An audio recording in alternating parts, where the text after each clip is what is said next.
programang ito ay rated SPG. Striktong patnubay at gabay ng magulang ang kailangan. Maaaring may masiselang tema, lengguwahe, karahasan, sexual, horror o droga na hindi angkop sa... Match kay Zoe nga itong sapatos na to! Tita? Dad? Ano ginagawa niya dito? Bakit ako yung sapatos na? Narito na nga ang ating pakabangan ngayong Miyerkules sa abot kamay na pangarap.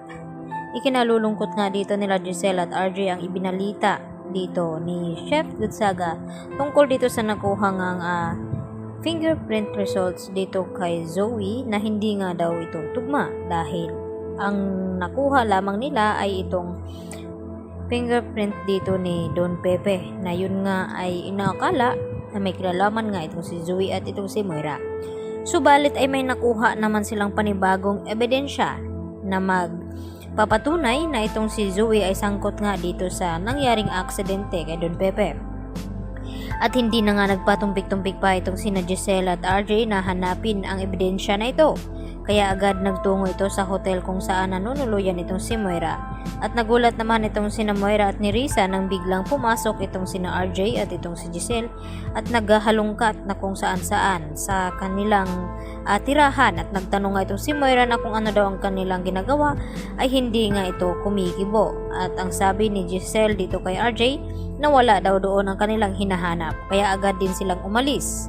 At dito naman nagtataka itong si Moira na kung bakit naghahalughog ng mga gamit itong sina RJ at Giselle sa loob ng kanyang tinitirhan. At sabi naman dito ni Risa kay Moira na baka may ebidensya silang hinahanap. At agad naman na tinawagan ni Moira itong kanyang kakuntsaba na pulis doon kung saan ay siya mismo ang mata at tainga dito ni Moira. At dito na pag-alaman na may nakuha ngang ebidensya ang mga ito na sina RJ at Giselle laban dito kina Moira at Zoe. Sa akala na tapos na nga at absuelto na sila dito nga sa mga hinala ni RJ at Giselle. At dito naman na sinabi ni Giselle kung hindi daw kay Moira ay nakakatiyak ito na kay Zoe. Kaya agad na pinuntahan nila itong bahay ni RJ at laking gulat nga nila nang matagpuan sa kwarto ni Zoe itong nga sapatos. At sinasabi dito ni Giselle na match nga itong pinakita ng pulis dito sa kanila at dito sa sapatos na hawak ngayon ni Giselle at RJ. Kaya walang duda na pagmamay-ari nga ito ni Zoe. At bigla naman na dumating itong si Zoe at nagtanong sa kanila na kung ano daw ang ginagawa nila dito sa loob ng kwarto at kung bakit hawak daw nila itong sapatos ni Zoe.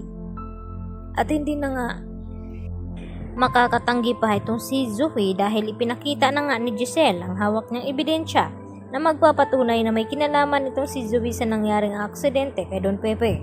At dahil sa galit ni Giselle ay hindi niya napigilan itong kanyang sarili na masaktan nga itong si Zoe at pilit na pinapaamin na kung bakit gusto niyang paslangin ang kanyang lolo Pepe sa kung ano man ang dahilan. At dito na rin napipilitan na aamin itong si Zoe kung ano talaga ang nagiging dahilan na hindi niya ito sinasadya na maitulak sa bangin itong si Don Pepe dahil inagaw lamang niya itong cellphone na hawak ni Don Pepe at dahil tumawag nga ito kina RJ at Giselle. At ang ididiin dito ni Zoe ay walang iba kundi itong si Moira dahil siya naman talaga ang nagpapakidnap dito nga kay Don Pepe. At tila nababaliw na rin nga itong si Lynette dahil sa trumas, dahil sa nangyari nga sa kanya na nilooban nga ang bahay nila ni Carlos kaya pati ibang tao ay nagawa ring saktan dito ni Lynette. Kaya yan naman ang ating pakaabangan bukas kung magkaligtas pa ba itong si Zoe sa mabigat na ebidensya na hawak ngayon ni RJ at Giselle. Yan lang po at marami pong salamat sa inyong panonood.